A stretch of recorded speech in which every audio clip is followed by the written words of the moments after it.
नमस्कार बच्चों, कैसे हैं आप सब। आशा करती हूँ आप सभी अच्छे होंगे, स्वस्थ होंगे, खुश होंगे और अपनी पढ़ाई भी अच्छे से कर रहे होंगे। तो जैसा कि आप सभी जानते हैं, मैं हूँ आपकी हिंदी की अध्यापिका और मैं स्वागत करती हूँ आप सभी का आईसीटी वर्चुअल क्लासरूम में। और आज हम यहाँ पर एकत्रित हुए हैं पढ़ने के लिए क्लास 10 की हिंदी।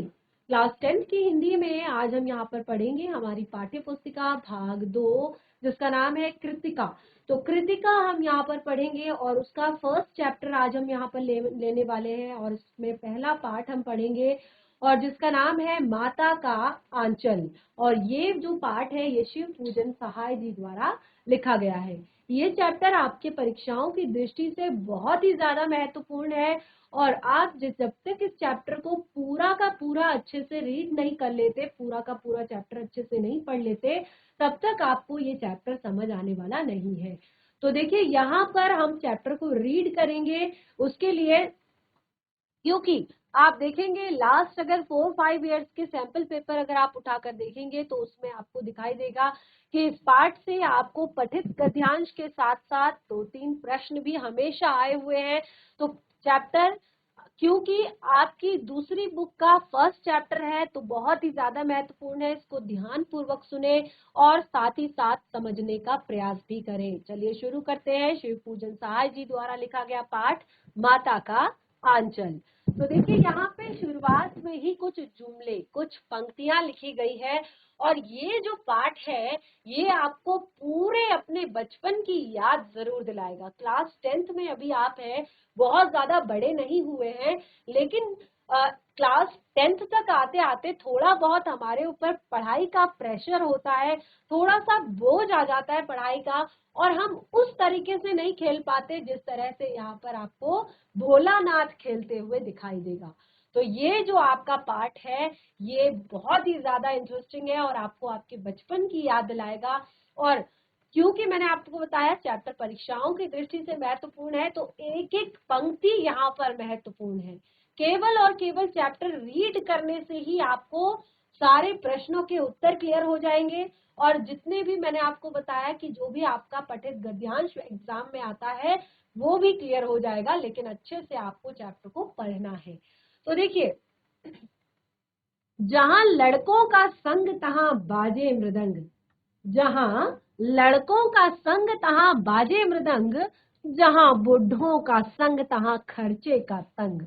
एक लाइन देखिए, जहां लड़कों का संग, लड़के यानी कि जो बाल्यावस्था में बच्चों के बारे में बात की है कि जहां बच्चों का संग होता है, जहां बच्चे होते हैं, कहते हैं ना कि जिस घर में बच्चे होते हैं वहां पर एक अलग ही शोर शराबा रहता है हमेशा दिन भर, एक अलग ही तरह की खुशी, एक अलग ही तरह का माहौल रहता है जहां पर जो बच्चों का घर होता है। यानी कि जिस घर में बच्चे होते हैं उस घर का माहौल आप देखेंगे दिन भर वहां पर शोर शराबा, हल्ला गुल्ला और एक तरह से बहुत ज्यादा एक आनंदपूर्ण माहौल होता है। तो वो ही चीजें यहाँ पर दो पंक्तियों में क्लियर की है। जहां लड़कों का संग तहां बाजे मृदंग, जहां बच्चों का संग, जहां बच्चों का झुंड मिल जाता है, जहां पर बच्चे हो जाते हैं। आप देखिए, आपकी क्लास को अगर 5 मिनट के लिए टीचर छोड़कर अगर बाहर चली जाती है ना, तो उस टाइम पे आप अपनी क्लास का माहौल देखिए कैसा हुड़दंग होता है आप लोगों की क्लास में। अगर 5 मिनट टीचर क्लास से बाहर चले जाते हैं तो बहुत सारे बच्चे एक साथ हल्ला करने लगते हैं, मस्ती करने लगते हैं, चिल्लाने लगते हैं, शोर शराबा करने लगते हैं। तो बिल्कुल वही, जहां लड़कों का संग वहां बाजे मृदंग, जहां बुढ़ों का संग, जहां बुढ़ों का संग वहां खर्चे का तंग। अब जैसे जैसे बुढ़ापा आता है फिर तो खर्चे बढ़ जाते हैं। जहां बुढ़े होते हैं वहां दवाइयों का खर्चा होता है, वहां पर बुढ़ापे के इलाज का खर्चा होता है। तो ये एक सुंदर सा जुमला यहाँ पर लिखा है बच्चों के हुड़दंग के विषय में कि जहां लड़कों का संग तहां बाजे मृदंग, जहां बुढ़ों का संग तहां खर्चे का तंग। जहां पर बुढ़े बैठ जाते हैं आपस में, बुजुर्ग लोग बैठ जाते हैं, बड़े लोग बैठ जाते हैं, वो अपने खर्चे गिनवाते रहते हैं, अपने घर के, अपने अपनी दवाइयों के या अपनी चीजों के। ठीक है, तो ये बहुत ही सुंदर सा चैप्टर है। कंटिन्यू करते हैं। हमारे पिता तड़के, हमारे पिता तड़के उठकर निबट नहाकर पूजा करने बैठ जाते थे। ये बहुत ही सुंदर चैप्टर लिखा गया है शिव पूजन सहाय जी द्वारा। हमारे पिता तड़के, तड़के यानी कि एक होता है जल्दी उठना और एक होता है कि सूर्य उदय से भी पहले उठना, ठीक है, उसको कहते तड़के। बहुत तड़के ही उठ गए, बहुत जल्दी उठ गए, ठीक है। तड़के ही उठकर निबट नहाकर पूजा करने बैठ जाते थे, फ्रेश होकर नहा धोकर पूजा करने बैठ जाते थे। हम बचपन से ही उनके अंग लग गए थे, हम बचपन से ही उनके अंग लग गए थे। अंग लगना यानी कि आपने देखा होगा कि कुछ बच्चे जो है अपनी मम्मी के ज्यादा लगवारे होते हैं और कुछ बच्चे पापा के ज्यादा लगवारे होते हैं। और जिनकी जॉइंट फैमिली होती है, घर में अगर दादा दादी है, अगर चाचा चाची है, बुआ है, तो कई बच्चे आपने देखा होगा कि बुआ के ज्यादा लगवारे होते हैं, यानी कि बुआ के साथ ही उनको अच्छा लगता है कि बुआ ही उन्हें नहलाएगी, बुआ ही उन्हें खिलाएगी, बुआ ही उन्हें सुलाएगी, ठीक है। कई बच्चे अपने दादा दादी के लगवारे होते हैं कि दादाजी के साथ ही मैं खाना खाऊंगा, दादाजी के साथ ही मैं सोऊंगा, दादाजी ही मुझे नहलाएंगे, दादाजी ही मुझे घुमाने लेके जाएंगे। और कुछ अपने पिता के और कुछ अपनी माता के, कुछ बच्चे आपने देखा होगा मम्मी को छोड़ते नहीं है, बिल्कुल नहीं छोड़ते अपनी मम्मी को। जरा सी उनकी मम्मी घर से बाहर जाती है, रोना चिल्लाना शुरू कर देते हैं। कुछ बच्चे पापा के लगवारे होते हैं, पापा जब ऑफिस के लिए निकलते हैं उनका रोना चिल्लाना शुरू हो जाता है। तो जो यहाँ पर जो बच्चा है भोलानाथ, वो कह रहे हैं कि हम बचपन से ही उनके अंग लग गए थे, यानी कि वो अपने पापा के लगवारे ज्यादा थे, यानी कि पापा के साथ ही उठना, पापा के साथ ही नहाना, पापा के साथ ही खाना, पापा के साथ ही खेलना और पापा के साथ ही इधर उधर जाना, ठीक है। माता से केवल दूध पीने तक का ही नाता था। अब बचपन से ही, छोटे उम्र से ही पिताजी कंधे पर बिठाकर घुमाते थे, इधर लेके जाते थे, उधर जाते थे। और जब बस भूख लगती थी, जब दूध पीना होता था, तभी मम्मी के पास दौड़कर आते थे। इसीलिए पिता के साथ हम भी बाहर की बैठक में ही सोया करते थे। मैंने कहा था ना कि बच्चों का मन होता है कि उनको पापा के साथ ही सोना है, पापा के साथ ही खाना है, पापा के साथ ही उठना है, या दादाजी के साथ ही सोना है, दादाजी के साथ ही खाना है।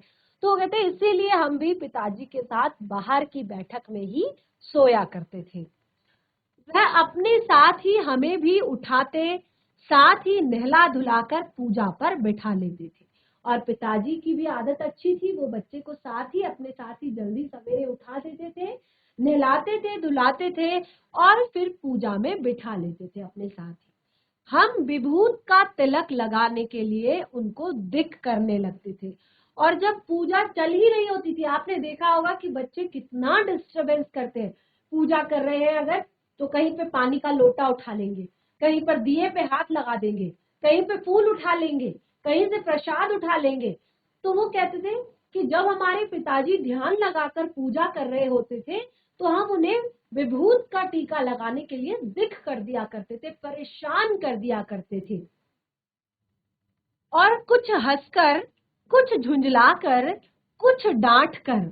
और इस बीच अब पूजा कर रहे हैं, बहुत सीरियसली होकर डांट भी नहीं सकते, छोटा बच्चा है, उसकी एक्साइटमेंट को देखकर खुशी भी होती है।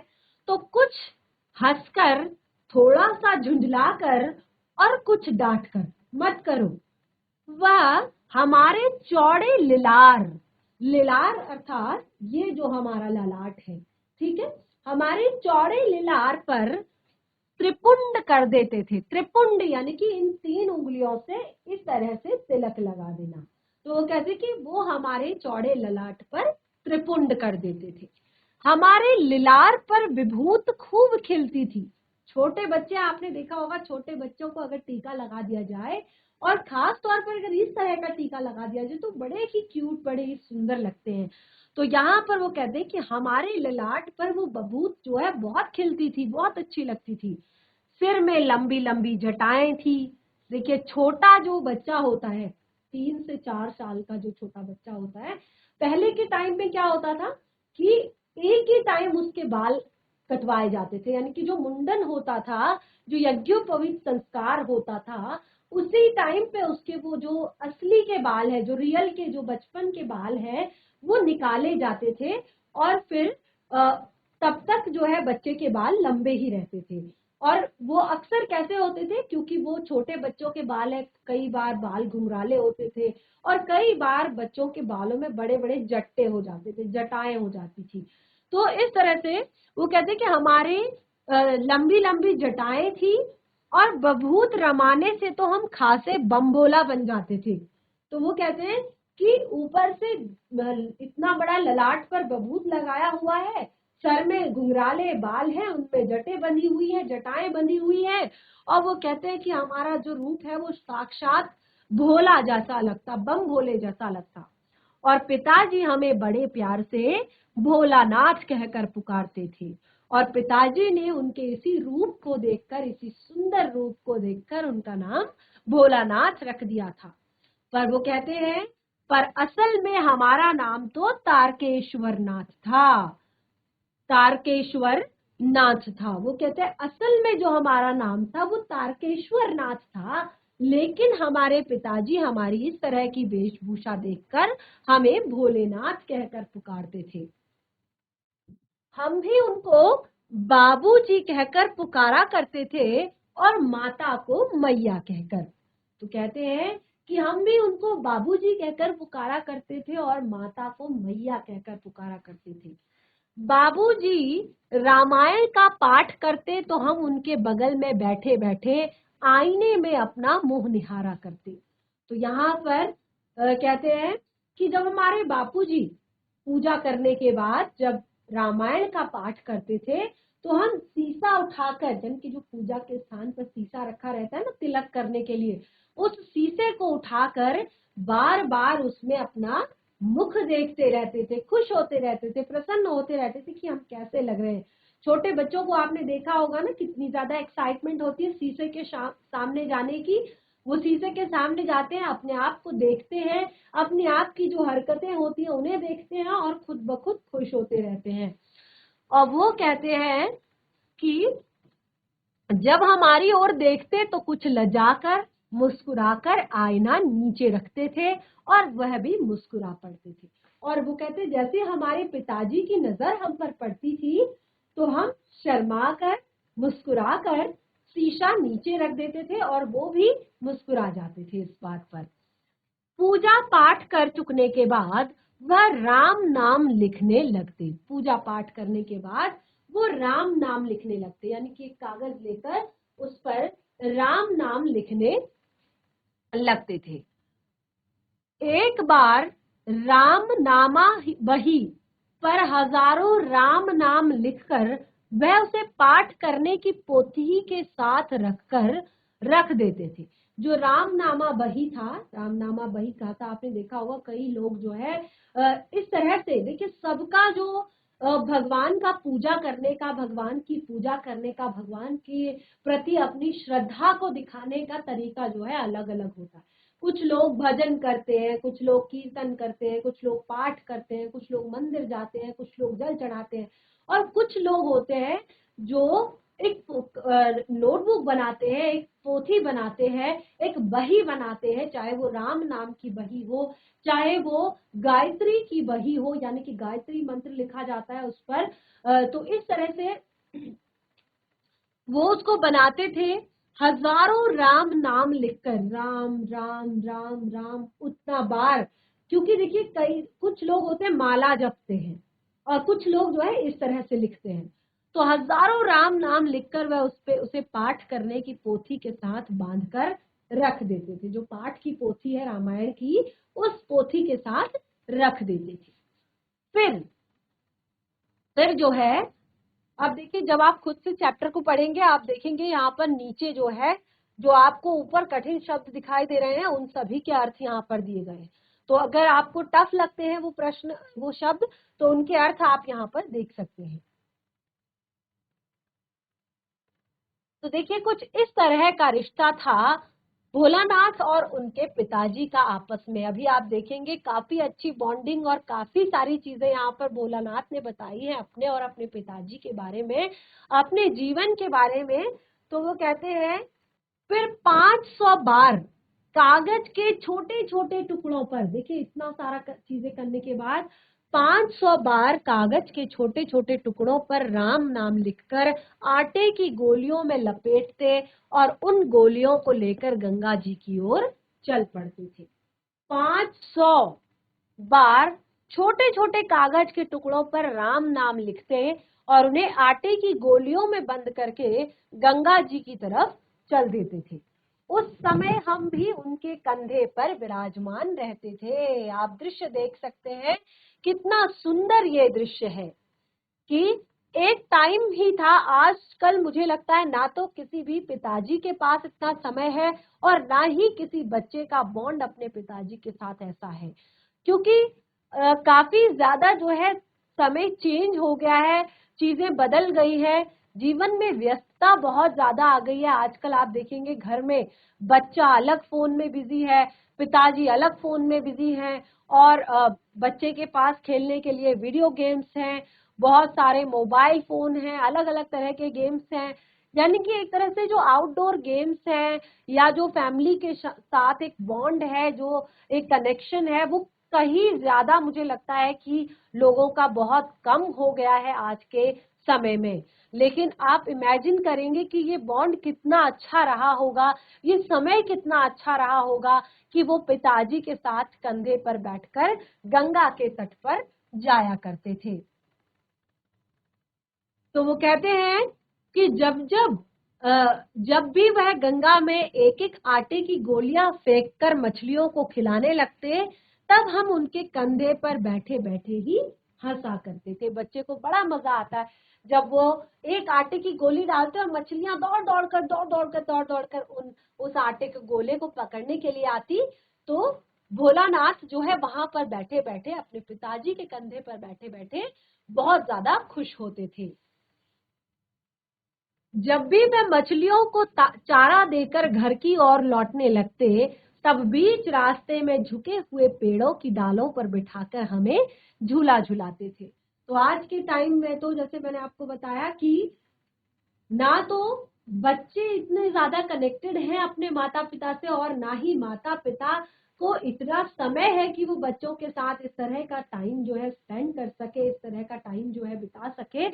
तो वो कहते हैं कि जब वो गंगा जी से लौटते, चारा खिलाकर मछलियों को जब वो लौटते, तो रास्ते में जितने भी झुके हुए पेड़ होते, उन पेड़ों की डालों पर उन्हें बिठा देते और झूला झुलाने लगते। तो कहते हैं कि कभी कभी बाबूजी हमसे कुश्ती भी लड़ते थे। उनके पिताजी जो है वो कभी कभी उनसे कुश्ती भी लड़ते थे। वह स्थिर होकर हमारे बल को बढ़ावा देते और हमें पछाड़ देते थे। ये तो आपने देखा होगा, छोटे बच्चों के साथ जब भी हम कुश्ती करते हैं या इस तरह से हम उनके साथ खेलते हैं, तो कई बार हमें अपने आप को रोक कर, यानी कि अपने आप को स्थिर करके अपने आप को रोक कर बच्चों को जिताना होता है। तो यही चीजें उनके पिताजी भी करते थे कि वह स्थिर होकर हमारे बल को बढ़ावा देते। वेरी गुड, तुम कर सकते हो, बहुत अच्छे, तुम मुझे हरा रहे हो, चलो और ताकत लगाओ और ताकत लगाओ। तो वो ताकत लगाकर अपने पिताजी को हरा देते थे। तो इस तरह से यह उतान पड़ जाते और हम उनकी छाती पर चढ़ जाते थे।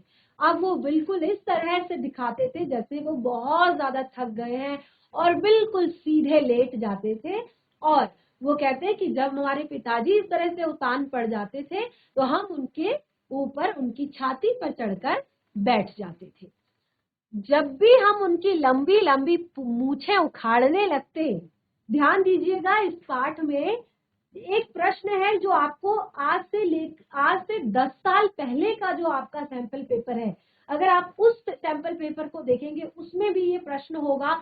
और अगर आप लास्ट ईयर के कुछ सैंपल पेपर देखेंगे उसमें भी ये प्रश्न होगा कि भोलानाथ अपने पिताजी के प्रति जो प्रेम था उसको कैसे व्यक्त करते थे। ठीक है, कि भोलानाथ के पिताजी या फिर भोलानाथ अपने आपस में दोनों एक दूसरे को जो अपना प्रेम है वो कैसे व्यक्त करते थे, तो वो सारी चीजें आपको इतने में इसका आंसर मिल जाएगा। यानी कि इतने स्टैंडर्ड को, इतने पैराग्राफ को अगर आप अच्छे से पढ़ेंगे तो आपको उस प्रश्न का उत्तर मिल जाएगा। यहाँ पर आपको कुछ भी रटने की जरूरत नहीं है। तो देखिए वो कहते जब भी हम उनकी लंबी लंबी मूछों को उखाड़ते तो वह हंस हंस के हमारे हाथों को मूछों से छुड़ाकर चूम लेते थे। यानी कि अपनी मूछों से हाथों को छुड़ाकर चूम लेते थे बच्चे के हाथों को।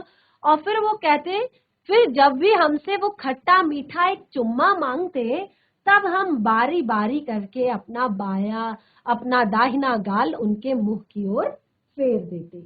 आपने देखा होगा छोटे बच्चे को अगर हम बोलते हैं कि हमको एक किस्सी करो, तो वो क्या करते हैं, वो बहुत प्यार से अपना बाया गाल, अपना दाया गाल, यानी कि बहुत खुश होते हैं बच्चे इस तरह से, जो छोटे बच्चे होते हैं। तो सेम देखिए यहाँ पर कितना सुंदर तरीके से पिता और पुत्र के प्रेम को व्यक्त किया है। और आप इसी तरह से इसके उत्तर को लिखेंगे जो मैंने आपको प्रश्न बताया था। बाएं का खट्टा चुम्मा लेकर अब वे दाहिने का मीठा चुम्मा लेने लगते तो अपनी दाढ़ी या मूछ हमारे कोमल गालों पर चुभा देते थे।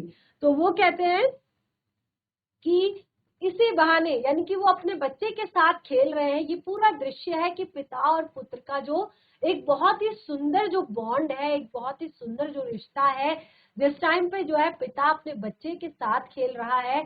और वो कहते कि जब वो खट्टा मीठा चुम्मा मांग रहे होते थे तो वो अपने दाढ़ी और मूछ के बालों को बच्चे के कोमल गालों पर चुभा देते थे, गाड़ देते थे।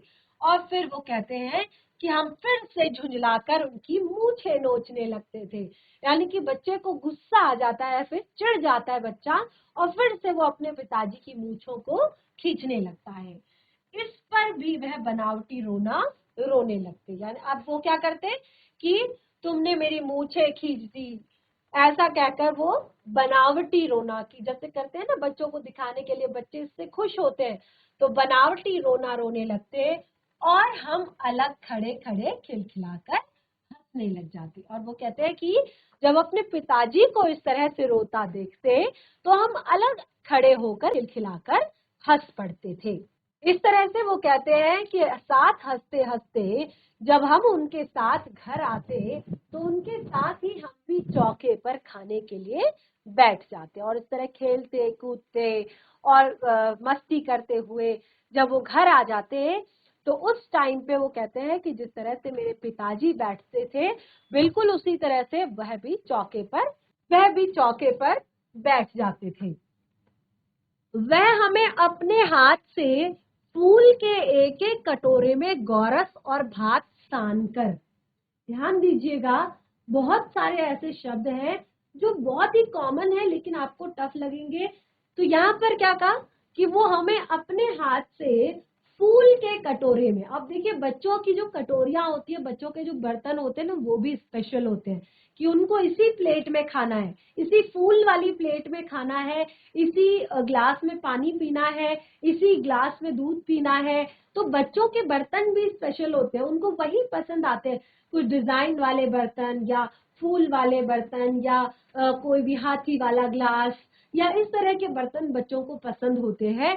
तो वो कहते हैं कि एक फूल के कटोरे में गौरस और भात सान कर, गौरस यानी कि गाय का दूध, दही घी जो भी चीज होती थी तो उसको मिक्स करके खिलाते थे। सान कर अर्थात मिक्स करके हाथ से खिलाते।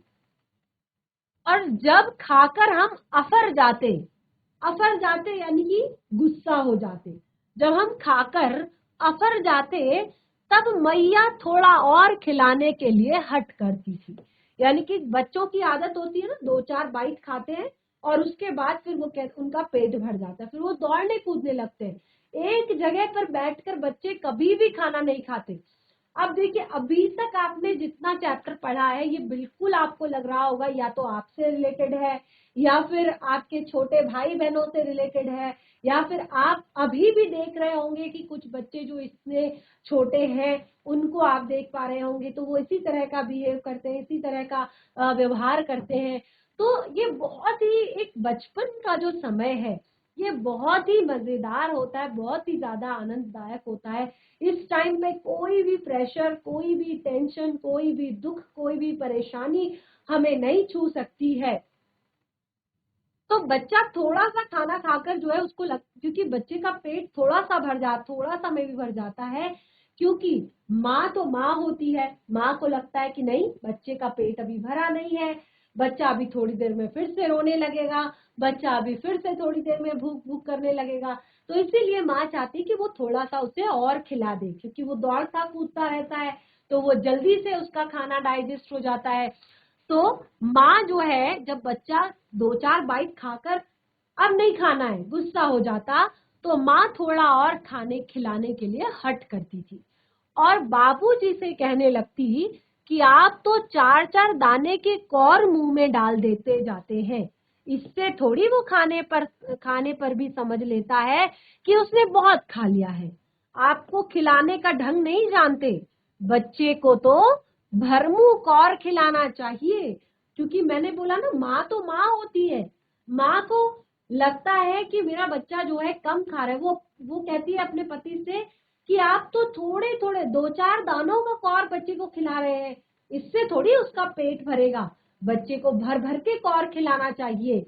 और वो क्या कहती है उसके लिए, जब खाएगा बड़े बड़े कौर तब तो पाएगा दुनिया में ठौर। जब खाएगा बड़े बड़े कौर तभी तो पाएगा दुनिया में ठौर। यानी कि बचपन से ही अगर खा पीकर हष्ट पुष्ट होगा तो दुनिया के किसी भी कोने में जाकर काम कर लेगा, दुनिया के किसी भी कोने में जाकर मेहनत कर लेगा, तभी उसको दुनिया में कहीं रहने की ठौर मिलेगी। तभी तो कहते हैं कि हेल्दी खाना खाना चाहिए। बच्चों को इतना फोर्स क्यों किया जाता है? क्यों, जैसा खाना आप बचपन में खाएंगे, जिस तरह का खाना आप बचपन में खाएंगे, आपकी जो बॉडी है वो उसी तरह से ग्रो करेगी, उसी तरह से आपका माइंड ग्रो करेगा, उसी तरह से आप हेल्दी बनेंगे। और फिर आगे जाकर आपके अंदर चाहे वो शारीरिक क्षमता हो, चाहे वो मानसिक स्तर हो आपका, वो उसी तरह से डेवलप होगा और आप उसी तरह से बड़े होकर काम कर पाएंगे। तभी तो कहते हैं कि बच्चों को संतुलित आहार देना चाहिए। संतुलित आहार यानी कि जिसमें प्रॉपर मात्रा में दूध, फल, दालें, हरी सब्जियां और अनाज, और जो नॉनवेज खाने वाले होते हैं उनके लिए अंडा, मीट या इस तरह की चीजें प्रचुर मात्रा में होनी चाहिए। यानी कि जितने भी विटामिन हैं, जितने भी खनिज हैं, जितने भी कार्बोहाइड्रेट्स हैं, जितने भी फैट्स हैं, जितने भी आपके बाकी पोषक तत्व हैं, ये प्रचुर मात्रा में होने चाहिए बच्चे के खाने में। तो क्योंकि वो माँ है तो वो कहती है जब खाएगा बड़े बड़े कौर तब पाएगा दुनिया में ठौर। तो इस तरह से आगे हम अपने चैप्टर को कंटिन्यू करेंगे अपने नेक्स्ट सेशन में। आज जो कुछ भी पढ़ा है उसको घर पर एक बार रिवाइज करें। तब तक के लिए धन्यवाद। आपका दिन शुभ हो।